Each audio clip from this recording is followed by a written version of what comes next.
Euskal Herriko dantzariak Donibane Garazin elkartu dira Euskal Herriko dantza eguna ospatzeko. 1978 urtetik antolatzen den hitzorduak urtez urte toki aldatzen du eta larunbatean Baxe Nafarroako herrian antolatu dute. Euskal Herri osotik etorritako 600 bat dantzari batu dira beren herrietako dantzak eskaintzeko. Bai, antolaketa aldetik egun dorpe bat da, egiten du hainiz jende bapatean Euskal Herritik jiten direnak Donibane Garazira, eta guretzat plazergarri da, olako ikustea olako giro edo dantzari lotutako jende, dantza talde, kultura, olako nahas hori ikustea hor, ari da orain giroa berotzen hemen eta guretzat plazergarri da.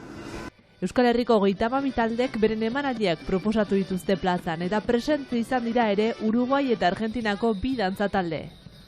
Ekimenaren helburua besteak beste dantza talden lana plazara eramatea da.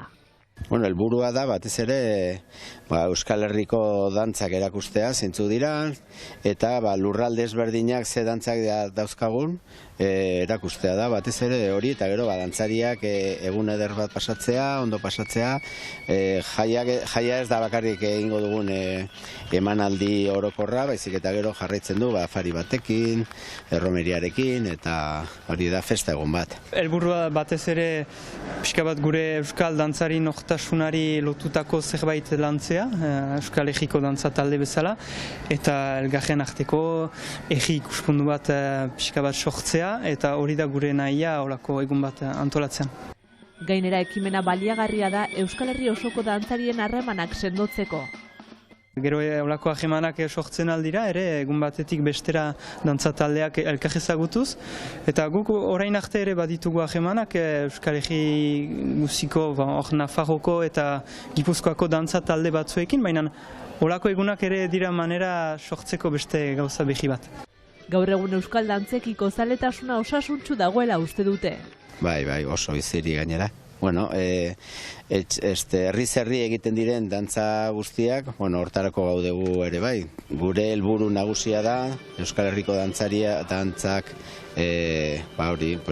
konserbatzea, suspertzea eta difunditzea, zabaltzea. Eta hori da gure asmoa, eta pentsatzen dugu oso momentu honetan osasun onean daudela. Nahiko ginuke gehiago bizirik izan dadin, olako egunetan ere sortzen du olako gogo bat bizirik atxikitzeko. Hori onesgarri da urte guzian lantzeko gero dinamika bat. Dantzak Euskal Herrian simbolizatzen duena zarituta Euskal Dantzen Biltzarreko idazkaria. Lotura bat, ez? Da aintzinako kultura, aintzinako ohiturak eta gaur egungo kultura pixkat horrekin lotzen du. Eta nik uste hori dela dantza tradizionalen xarma hor dago, ez?